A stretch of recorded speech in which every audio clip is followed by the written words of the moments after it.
Thank you for watching this video. To best support the channel, please take a moment and click the subscribe button.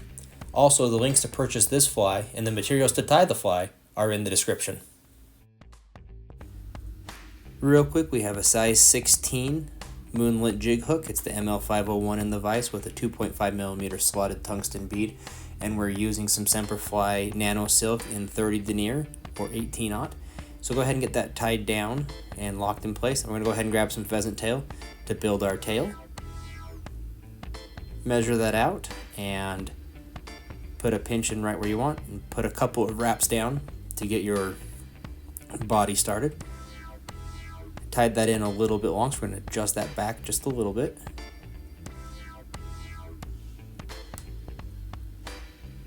Now we'll go ahead and tie that in with touching wraps, just tightening it back towards the bend of the hook.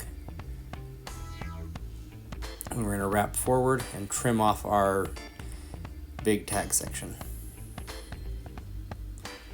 From here, we're going to go ahead and grab some wire. We're going to use some gold wire to match up with our gold bead. We'll advance our thread up to right behind the bead, and we'll slide the wire right into the opening on the back of the slotted bead. That helps keep the bead in place and locks it in nice and tight. And we're tying this wire on the side of the hook towards us. And that'll give you a nice smooth flat body. Lock that into place nice and tight. Then we'll go ahead and grab another chunk of pheasant tail, and we will tie that in on the far side of the hook. That way we keep kind of a wide flat profile, and we'll wrap back to our end of the hook and then wrap our thread forward to get out of the way, and then we'll start wrapping and touching wraps our pheasant tail, and we're just going to do that all the way up the entire length of the body of this fly. Try to keep a slim profile on this. We want this fly to be able to get down quickly, but we also want it to have some uniformity to it, as we'll have a little bit of bulk right behind the bead. You see that when I wrap it behind, I just pinch it with my finger to help keep it in the right place.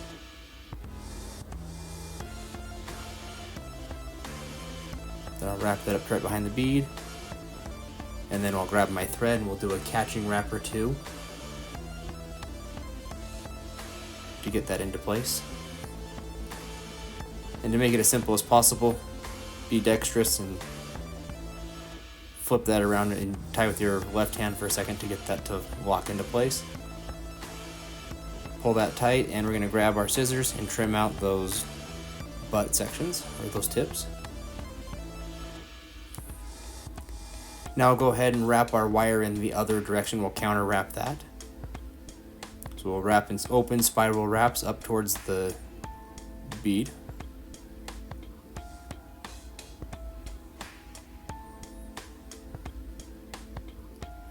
Then I shoot for 3 complete wraps, and then a 4th one right behind the bead just to lock it into place and give me some consistency in the fly.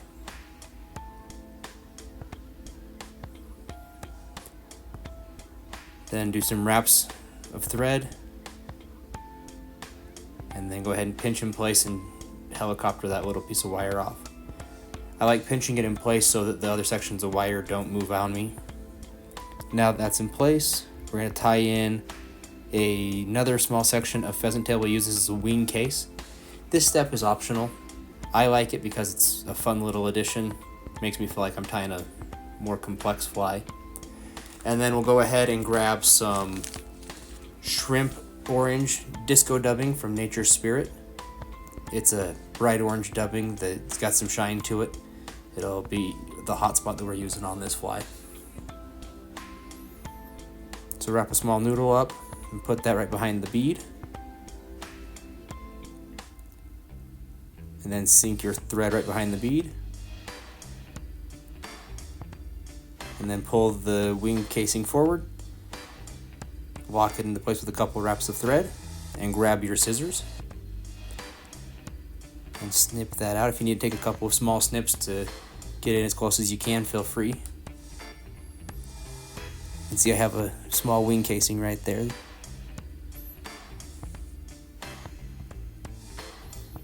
Then from here, we'll go ahead and grab our whip finish tool, throw in a whip finish, and sink that in right behind the bead with a little bit of tension. Snip off your thread.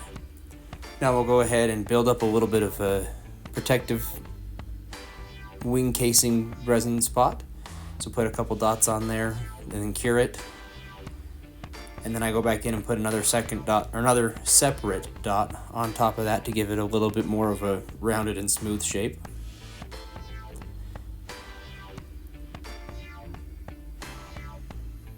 Hit that with your UV light once you have the shape and density that you desire. And you now have a completed fly. Throw this as a dropper, throw this as a nymph, it'll catch plenty of fish.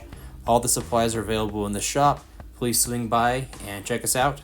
And if you haven't yet subscribed, please take a moment and do so. Thank you.